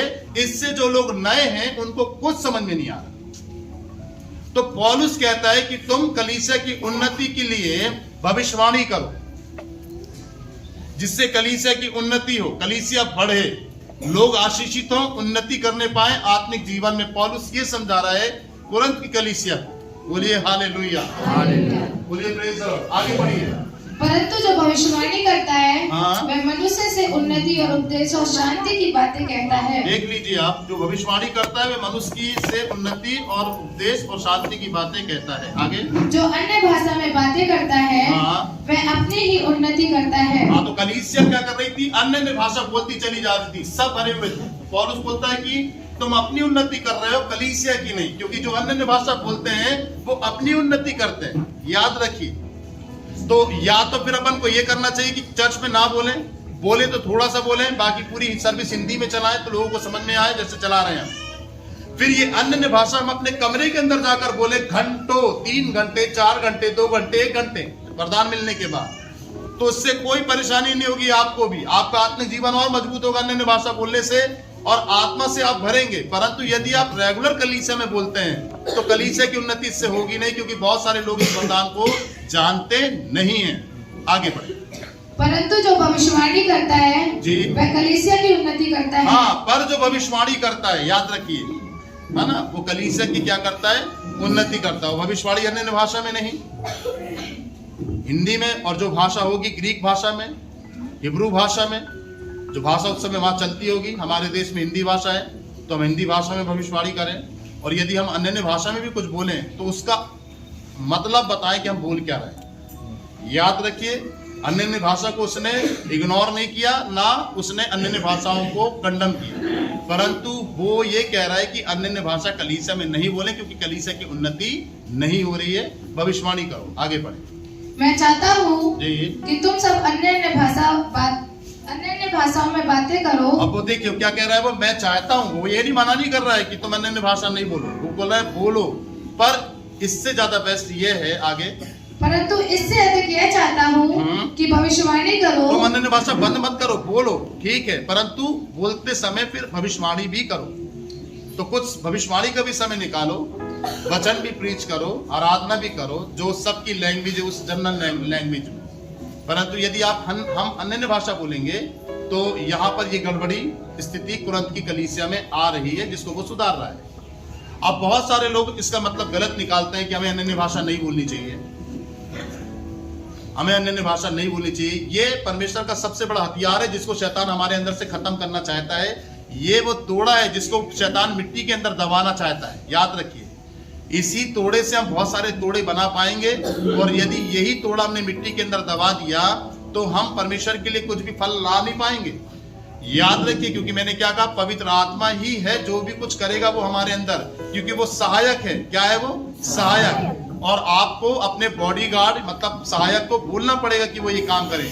जब तक आप आदेश नहीं करेंगे तो वो काम नहीं करेगा। इसलिए सुनिए, जब परमेश्वर ने कहा कि गहरे जल के ऊपर पवित्र आत्मा मंडरा रहा था, तो मंडरा ही रहा था, वो कुछ कर नहीं रहा था। वो कर इसलिए नहीं रहा था जब तक परमेश्वर ने मुंह से अपने वचन निकाले नहीं। जब परमेश्वर ने वचन निकाले तब पवित्र आत्मा ने काम किया। ऐसे ही आप भी पवित्र आत्मा से जब आप भर जाएं, अन्य भाषा बोलें, तो आप वचन को बोलें, अन्य भाषा बोलें, तब पवित्र आत्मा काम करेगा। आपको अपने बॉडीगार्ड को या अपने सहायता करने वाले को बोलना पड़ेगा कि आप कार्य करें, और अगर वो आपके साथ है, अगर आप उसको काम करने नहीं देंगे तो वो काम नहीं करेगा, क्योंकि वो आपके लिए रुका हुआ है। बोलिए आमीन, बोलिए हालेलुया। आगे पढ़िए। क्योंकि यदि अन्य भाषाएं बोलने वाला जी कलीसिया की उन्नति के लिए अनुवाद ना करे जी, तो भविष्यवाणी करने वाला उससे अधिक बड़ा होगा। हाँ, अनुवाद भी होना जरूरी है अन्य भाषा का। तो ये वरदान कलीसिया में भी लोगों को होना चाहिए कि वो अनुवाद भी जाने और अन्य भाषा भी बोले। और अगर अनुवाद करने वाला नहीं हो तो फिर इससे बड़ा भविष्यवाणी करने वाला सही है कि भविष्यवाणी करो, क्योंकि कुरिन्थ की कलीसिया में गड़बड़ी थी। आगे बढ़े। भविष्यवाणी करने वाला उससे बढ़कर है। हाँ। इसीलिए हे भाइयों, यदि मैं तुम्हारे पास आकर अन्य भाषाओं में बातें करूं और प्रकाश या ज्ञान या भविष्यवाणी या उपदेश की बातें तुमसे ना कहूं, तो मुझसे क्या लाभ होगा? जी बिल्कुल। इसी प्रकार यदि निर्जीव वस्तुएं भी जिनसे ध्वनि निकलती है, जैसे बांसुरी या बीन, यदि उनके स्वर में भेद ना हो तो वो फूंका या बजाया जाता है जी। वह कैसे पहचाना जाएगा? और यदि तुरही का शब्द साफ ना हो तो कौन लड़ाई के लिए तैयार करेगा? हाँ, 13 से पढ़ो, 12 से पढ़ो, 12 से। इसीलिए तुम भी जब आत्मिक वरदानों की धुन में हो तो ऐसा प्रयत्न करो कि तुम्हारे वरदानों की उन्नति से कलीसिया भी उन्नत हो। हाँ, वरदान भी होना चाहिए, गड़बड़ी नहीं डालता। शैतान हमेशा गड़बड़ी डालना चाहता है वरदानों में, कि वरदान एक्टिवेट ना हो। अन्य भाषा आपको मिल जाए तो आप अन्य भाषा ना बोले, और शैतान अन्य भाषाओं को दबा दे। याद रखिए, कभी गलती ऐसी नहीं करना। अन्य भाषा बोलना है पर एक लिमिट कलीसिया में, और अगर आपको ज्यादा बोलना है तो अपने कमरे के अंदर जाएं और अन्य भाषाओं में प्रार्थना करें। बोलिए आमीन। सबसे जरूरी है अन्य भाषाओं में प्रार्थना करना। बोलिए आमीन। आगे बढ़ें।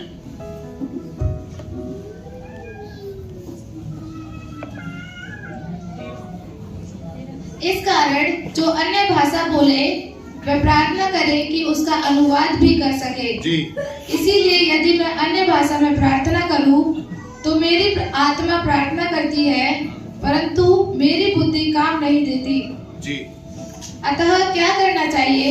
मैं आत्मा से भी प्रार्थना करूंगा और बुद्धि से भी प्रार्थना करूंगा। आपको मुझे आत्मा से भी प्रार्थना करना है, मतलब अन्य भाषाओं से, और बुद्धि से भी प्रार्थना करनी है। बोलिए हालेलुया, बोलिए प्रेज द लॉर्ड, बोलिए प्रेज द लॉर्ड। अच्छा, अब कुरिन्थ की कलीसिया में एक और बात थी कि कुरिन्थ की कलीसिया में जो कलीसिया के लोग थे उनमें वेश्याएं भी थी,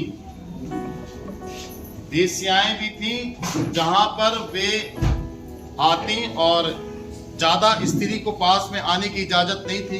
परमेश्वर की हैकल के नजदीक वे दूर ही रहती थी और पीछे खड़े होकर सुनती थी या बैठ के सुनती थी, पर वो दूर रहती। और उस कलीसिया में वेश्याएं भी थी जो परमेश्वर के वचन को सुनने के लिए कुरिन्थ की कलीसिया में आती थी। याद रखिएगा इस बात को।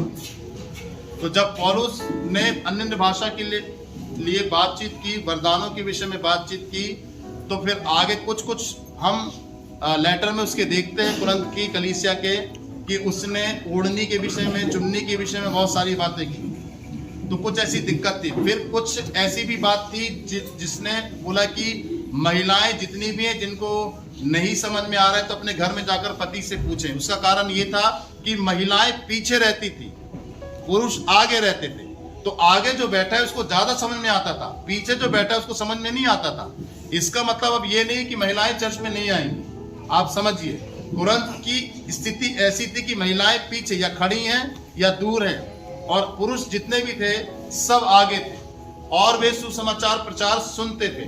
तो फिर पौलुस कहता, अगर तुम्हें पीछे समझ में नहीं आ रहा है तो हस्बैंड के पास जाकर बात करो कि आज क्या संदेश मिला। इसको शैतान ने पलट दिया, याद रखिए। और कपड़ों को लेकर के, बालों को लेकर के भी बहुत सारी बातें की, क्योंकि कुरंत की कलीसिया के अंदर वेश्याएं भी थीं जिनको बहुत सारी पहनने ओढ़ने में दिक्कत थी। संभालना नहीं अपने पल्लू को, अपनी चुन्नियों को संभालना नहीं, आदर के साथ बैठना नहीं। तो पौलुस ने इस बात को कंडम किया कि सबसे अच्छा है कि तुम अपनी ओढ़नी ओढ़ लो जिससे तुम्हारा शरीर दिखाई ना दे, या बाल तुम्हारे हों तो बालों से अपने आप को ढांक लो। याद रखिए, बोलिए हालेलुया। इसको भी याद रखिए आप, बोलिए प्रेज द लॉर्ड। मुझे नहीं मालूम आपको समझ में आ रहा है कि नहीं, परंतु मैं विश्वास करता हूँ कि आपको समझ में आ रहा होगा। बोलिए आमीन, बोलिए प्रेज द लॉर्ड। तो यहाँ पर पहली अन्य भाषा जिसे लोग समझेंगे कि ये भाषा है, और लोग पेंटिकुस के दिन में भी इन भाषाओं को समझ रहे थे। और पौलुस सारी बातों को कलीसिया के अंदर देख रहा है और उस बात को वो हमारे सामने रख रहा है। बोलिए हालेलुया, प्रेज द लॉर्ड। पर अन्य भाषाओं को वो बंद नहीं करवा रहा है, तो बोलता है अन्य भाषा बोले, क्योंकि अन्य भाषा वो वरदान है जो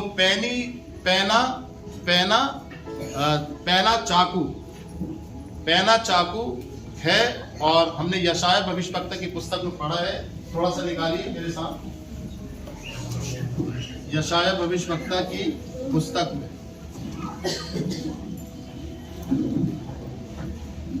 मैंने बताया था आपको, यशाया भविष्यवक्ता की पुस्तक में दावने वाला यंत्र बताया था आपको। जल्दी से कौन निकालेगा वो दावने वाला यंत्र? सूक्ष्म धूल कर देगा तू, भूसी कर देगा पहाड़ को। जल्दी से निकालें, बताया था कि नहीं जी? मैं पढ़ूं? 40 का 15 पढ़िए।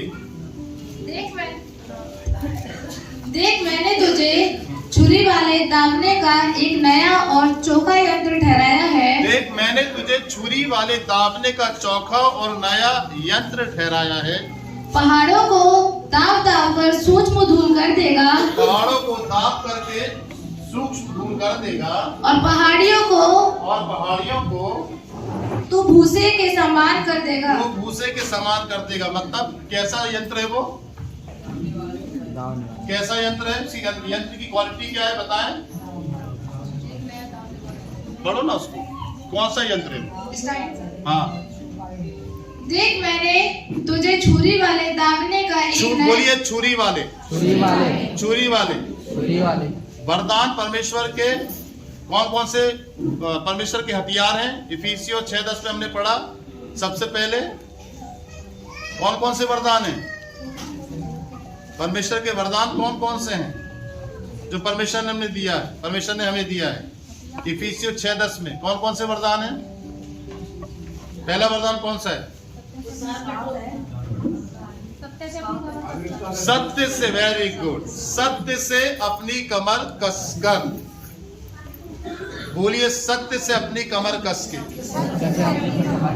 हाँ, दूसरा हथियार धार्मिकता की झिलम। तीसरा हथियार पाँव में मेल के सुसमाचार के जूते। चौथा विश्वास की ढाल। ठीक है। उद्धार का टोप। कितने हो गए? 5। नेक्स्ट आत्मा की तलवार। तलवार कहाँ पकड़ते हैं हम? कहाँ पकड़ते हैं तलवार? कहाँ पकड़ते हैं तलवार? अब किसी को भी मारना होगा तो या वो व्यक्ति पास में हो तब आप तलवार से उसे मारेंगे, या फिर आप उसके पास जाकर उसे तलवार से मारेंगे। ये हथियार का काम होता है। सुनना ध्यान से। पर यशायाह भविष्यवक्ता की पुस्तक में 41 अध्याय में क्या बोल रहा है वो? मैं तुझे छुरी वाले, क्या है? छुरी दाबने वाले, छुरी दाबने वाले, आगे का एक नया चौका यंत्र ठहराया। एक नया, बोलिए एक नया, बोलिए एक नया चौका यंत्र ठहराऊंगा। आपको मालूम है? और ये चौका छुरी वाला दाबने वाला यंत्र कौन सा है? भाला। कौन सा है? भाला। कौन सा है? हाँ, ऐसा भाला नहीं होता, सीधा पैना होता है। अगर आप गूगल में जाएं और टाइप करें छुरी वाला दाबना यंत्र तो वो निकल कर आएगा। कई भाले आएंगे। भाला सीधा पैना होता है ऊपर से और सीधा, तो आपको किसी के पास जाने की जरूरत नहीं है, या वो आपके पास आए तब आप उसे मारे तलवार से नहीं। आप भाले को दूर से ही फेंक के मार देंगे, लग जाएगा वो। अन्य भाषा ये है, बोलिए हालेलुया। अपने कमरे के अंदर बैठ के यदि आप अन्य भाषा बोलेंगे ना तो बाहर पवित्र आत्मा काम करेगा। बोलो आमीन, बोलिए हालेलुया। छुरी पैना, छुरी वाला दाबना यंत्र अन्य भाषाओं का वरदान है और वो परमेश्वर ने हमारे अंदर डाला है। तो हम कितने वरदान हो गए परमेश्वर के? कितने हो गए? कितने हो गए? कितने हो गए? 6, 7, 5। कितने वरदान है? सॉरी, हथियार, माफ करें, हथियार। हथियार कितने हैं? और 7वां हथियार कौन सा है? अन्य भाषा का। बोलिए आमीन। समझ रहे हैं आप? समझ रहे हैं कि नहीं? अगर ये नहीं है तो आप हार सकते हैं, पर यदि ये है तो आप दूर से ही मार देंगे। बोलिए हालेलुया।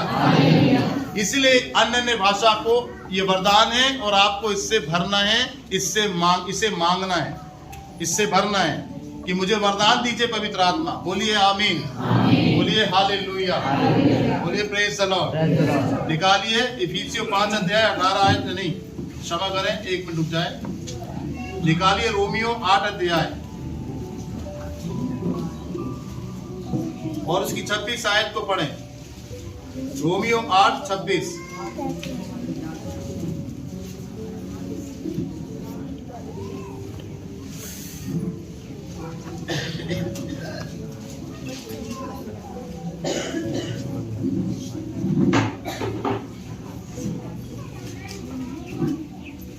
रोमियो 8:26 पढ़े जल्दी।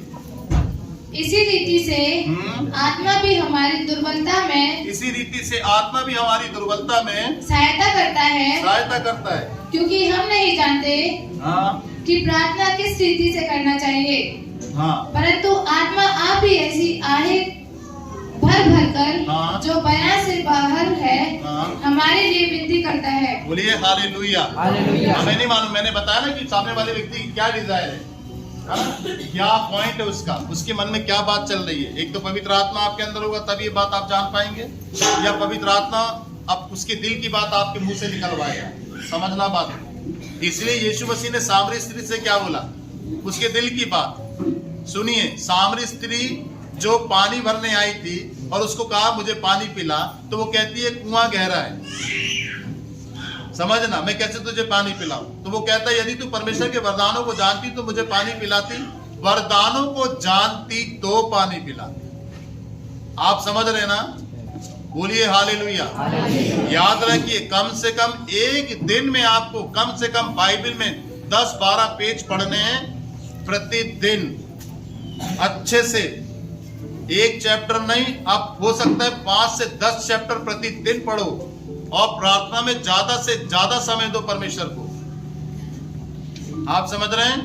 जो औरत अपने घर के अंदर रोटी, पोंछा, झाड़ू, बर्तन ज्यादा करती रहेगी, परमेश्वर को छोड़ करके किसी और चीज में ज्यादा ध्यान देगी, जो औरत ज्यादा काम में ध्यान देगी, जो महिलाएं ज्यादा बर्तन, ज्यादा कपड़े, ज्यादा झाड़ू, साफ सफाई, पोंछा, पति के आने से पहले पूरे घर को तैयार करना, और काम करते करते फिर खाना बनाना, सब्जी काटना, बीनना, चुनना, फिर पकाना, तैयार करना, नहाना, कपड़े धोना, ऐसे करते करते क्या हो जाती है, थकान। फिर जब पति आता है शाम को, फिर उसको समय देने का मौका मिलता नहीं है, और क्या करती हैं, सीधे रजाई ओढ़ी।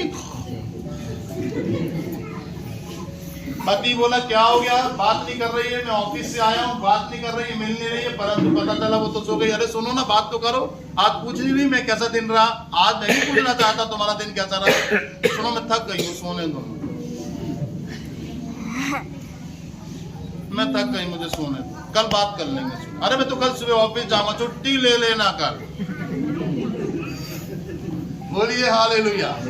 अब ये प्रोसेस डेली चलेगा, डेली चलेगा, डेली चलेगा। जब हस्बैंड वाइफ का तो परिवार टूट जाएगा, आदमी भटक जाएगा, औरत भी भटक जाएगी। अगर औरत के स्त्री के साथ ऐसा हो, सेम प्रोसेस हमारे साथ परमेश्वर के साथ है। यदि हम परमेश्वर को समय ना दें और ज्यादा से ज्यादा काम में ज्यादा ध्यान दें, यहाँ वहां की बातों में घूमे फिरें, मोबाइल में और गपशप करें, तो फिर परमेश्वर को, मेरे और आप परमेश्वर के बीच में, आपके और परमेश्वर के बीच में दरार आ जाएगी। समझ रहे हैं आप, हम भटक जाएंगे। आप समझिए। इसीलिए पौलुस कहता है कैसे प्रार्थना करना चाहिए हम नहीं जानते।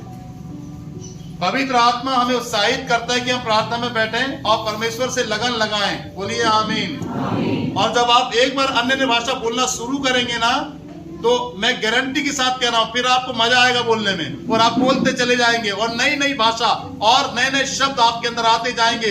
रबा शाखा दाना ना खारा लाला लारा बाना माना ना नमा। एक शब्द के कई प्रकार हैं, एक शब्द के कई प्रश्न बनते हैं। याद रखिए, अन्य भाषा स्वर्ग की भाषा है ये। बोलिए हालेलुया, प्रेज द लॉर्ड। और इससे भरना है हमें। यही वो दावना पैना चौका यंत्र है जो परमेश्वर हमारे अंदर डाला है, कि हम पहाड़ियों को धूल कर देंगे। क्या कर देंगे? धूल। पहाड़ जैसी प्रॉब्लम जो हमारे जीवन में होगी, उसको हम धूल कर देंगे, भूसी बना देंगे समस्याओं को, अगर हम बोलेंगे अन्य भाषा। इसलिए वरदानों में परमेश्वर के ज्यादा जोर दीजिए। आप भरिए परमेश्वर की आत्मा से, पवित्र आत्मा से, उसके वरदानों से भरिए। बोलिए हालेलुया, बोलिए praise the Lord, praise the Lord, बोलिए आमीन। इसलिए वो कहता है कि मैं बुद्धि से भी प्रार्थना करूंगा और आत्मा से भी। याद रखिए, यदि आप बुद्धि से प्रार्थना करेंगे तो आप अपनी समझ का सहारा ले रहे हैं। यदि आप अपनी आत्मा से प्रार्थना कर रहे हैं और बुद्धि से प्रार्थना नहीं कर रहे हैं, तो भी आप अपनी समझ का सहारा ले रहे हैं। इसलिए पौलुस कहता है मैं बुद्धि से भी करूंगा और आत्मा से भी करूंगा। इसलिए नीति वचन 3 अध्याय में लिखा है, तू अपनी समझ का सहारा ना लेना, वरन संपूर्ण मन से यहोवा पे भरोसा रखना, वही तेरे लिए सीधा मार्ग निकालेगा। समझ समझ समझ, बुद्धि बुद्धि बुद्धि, ज्यादा नहीं लगानी है, आत्मा की भी बात सुननी है। बोलिए आमीन, बोलिए हालेलुया, हालेलुया। अपना दिमाग ज्यादा नहीं, परमेश्वर का दिमाग भी लगाना है हमको, परमेश्वर के काम में, अपने जीवन में, परमेश्वर की आज्ञाओं को मानने, प्रार्थना करने और आत्मा की उन्नति में। बोलिए हालेलुया, हालेलुया। याद रखिए, ये 2024 साधारण नहीं है। ये 2024 आपके लिए साधारण नहीं है। परमेश्वर आपके घर के अंदर आना चाहता है। बोलिए आमीन, आमीन। पवित्र आत्मा आपके अंदर आना चाहता है, रहना चाहता है, और आपको हर प्रकार के वरदानों से, फलों से और हथियारों से भरना चाहता है। हाथ उठाकर बोलिए मैं चाहता हूँ कि पवित्र आत्मा मेरे अंदर आ जाए। बोलिए praise the Lord, hallelujah, hallelujah. 1 minute और बोल लूं कि बंद करूं? आवाज नहीं निकल रही। नहीं, मैं कुछ करूंगा नहीं, मैं कुछ करूंगा नहीं। तुम बोलो भैया बंद कर दो, मैं बंद कर दूं। मैं भी थक रहा हूं ना, पर पवित्र आत्मा मुझे दे रहा है तो मैं बोलूंगा। बोलिए हालेलुया, बोलूं कि नहीं? पक्का? हर बार पूछूंगा, मैं आपसे ही पूछूंगा, बोलूं कि नहीं? गुस्सा नहीं करना बाद में। बोलिए हालेलुया, अन्य भाषा बोलिए, अन्य भाषा। याद रखिए, हमें अपनी जीभ को समर्पित करना है परमेश्वर में। मैंने क्या कहा, ये जीभ बहुत खतरनाक है, बड़े बड़े वन में आग लगा देती है। इसलिए परमेश्वर इसको गीले में रखता है। चेक करो अपनी जीभ को, गीले में है कि नहीं? गीले में। क्यों गीले में रखता है? क्योंकि इसमें आग है, इसमें क्या है? आग, इसीलिए गीली रहती है ये। कोई अंग गीला नहीं है आपका। जीभ एक ऐसी चीज है जो गीले में है, ठंडक मिलती है, तरी मिलती है उसको मुंह के अंदर। इसलिए अगर तरी नहीं मिले तो ये क्या लगा दे? बड़े बड़े कणों में आग लगा देती है। जहां नहीं आग लगे वहां लगा दे जीभ। इसलिए याद फिर से सुने, मैंने बताया लास्ट टाइम के संदेश में, जो अपनी जीभ को काम में लाना जानता हो वो उसका प्रतिफल भोगे।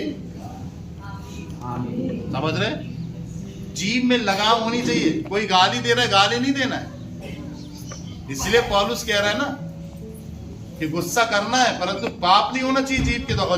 गुस्से में ना जीभ के द्वारा ही पाप होता है सबसे पहले। जैसे ही गुस्सा आया वैसे ही गलत बात मुंह से निकली और यही डेंजर हो जाता है, फिर पाप हो गया। इसीलिए गुस्सा करना पर जीभ से गंदी बातें, हाथ पैर छोड़ना, किसी को हाथ उठाना, किसी के लिए बुरा बोलना, श्राप देना, गंदा बोलना, गाली देना, गलत बातों को बोलना, ये सब परमेश्वर ने हमारे लिए बिल्कुल भी नहीं रखा है और ना हम ऐसा करना है। जो जो गलत चीज लगती है उसकी उल्लंघना हमको देना है, उल्लंघना देना है, उसका विरोध करना है, परंतु बड़ी सावधानी से करना है। गुस्से में आकर के आदमी आवेश खो देता है। याद रखिए, गुस्सा भी कंट्रोल में हो। बोलिए हालेलुया। और गुस्से में भी जो शब्द निकले बिल्कुल नपे तुले और शिक्षा के शब्द निकलना चाहिए गुस्से में। बोलिए आमीन। गुस्से में गलत लैंग्वेज इस्तेमाल नहीं होना चाहिए, गुस्से में गलत मुंह से बात नहीं निकलना चाहिए और ये जीभ से होगा। इसीलिए सबसे पहले हमको अपनी जीभ को समर्पित करना है परमेश्वर में। क्या करना है? क्या समर्पित करना है? अपनी जीभ को परमेश्वर में क्या करना है? समर्पित करना है कि वो इस जीभ से अशुद्धता निकाल करके, अपनी अशुद्धता निकाल करके जीभ से शुद्ध वचन को डाल दे। इसलिए सपन्या की पुस्तक में लिखा है कि वे शुद्ध शुद्ध भाषा बोलेंगे।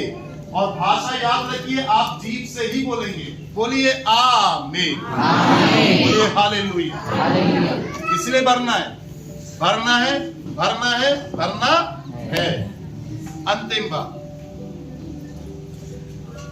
अपने आप को भी समर्पित करें जीभ के साथ साथ। अब ये नहीं बोलना कि मैं जीभ समर्पित करता हूं, शरीर नहीं। पूरा शरीर समर्पित करो परमेश्वर में। जीभ के साथ साथ अपने मन को समर्पित करो, जीभ के साथ साथ अपने शरीर को, अपनी आत्मा को भी परमेश्वर में समर्पित करो। केवल परमेश्वर के पास में जीभ का ही काम नहीं, आपकी पूरी आत्मा, आपके पूरे शरीर और आपके पूरे प्राण का काम है परमेश्वर के पास। उसको प्रयोजन है आपका। बोलिए आमीन, हालेलुया। जैसे लादू के बच्चे गधे को उसने बुलाया, चेलों को बोला लेके आओ, उसको मुझे प्रयोजन है। चेले समझ नहीं पाए, जब चेले उसके पास लेकर आए तो वो उसके ऊपर बैठ गया। ऐसी परमेश्वर हमारी जीभ में नहीं, जीभ के साथ साथ हमारे पूरी आत्मा, हमारे पूरे शरीर और हमारी पूरी मन के ऊपर बैठना चाहता है, अपना सिंहासन, अपना स्थान बनाना चाहता है। हम ही हैं उसका पवित्र मंदिर और कोई नहीं। बोलिए हालेलुया। अपने हाथों को उठाइए, बोलिए आमीन, बोलिए हालेलुया। Praise the Lord. परमेश्वर हमारे अंदर आना चाहता है, हम ही हैं उसके प्रयोजन के लिए। पवित्र आत्मा आना चाहता है हमारे अंदर। इसलिए अंतिम बात, पवित्र आत्मा ने हमें, परमेश्वर ने हमें पवित्र आत्मा के द्वारा हथियार दिया है। पवित्र आत्मा हथियार है शैतान से लड़ने का, जादू टोने की शक्तियों को कंडम करने का, बीमारियों के श्राप और बंधन को तोड़ने का। जितने भी ऑनलाइन मुझे देख रहे हैं, मैं चाहता हूं आप आत्मा से भरें। जितने भी लोग ऑनलाइन मुझे देख रहे हैं, मैं चाहता हूं आप भी आत्मा से भरें और पवित्र आत्मा से कहें कि मुझे वरदान से भरें, अन्य भाषाओं में। आप बैठ करके प्रभु से मांगे और इसके लिए भले ही आपको उपवास रखना हो, इसके लिए भले ही आपको पूरी रीति से समर्पित करना हो, समय निकालना हो, प्रभु के साथ बैठना हो, पर आप भी प्रभु के साथ समय निकालें और बोझ के साथ प्रभु से प्रार्थना करें ताकि प्रभु आपको ये वरदान दे। बिना वरदान के, बिना हथियार के और बिना फल के हम परमेश्वर के राज में जाएंगे नहीं। यीशु मसीह के द्वारा हमें ये मिला है और पवित्र आत्मा के द्वारा ये मिला है। सो परमेश्वर आपको और जितने भी ऑनलाइन में हैं सबको खुदा आशीष दे। बोलिए आमीन, हालेलुया। अपनी आंखें बंद करें, मुंह खोले। धन्यवाद, धन्यवाद।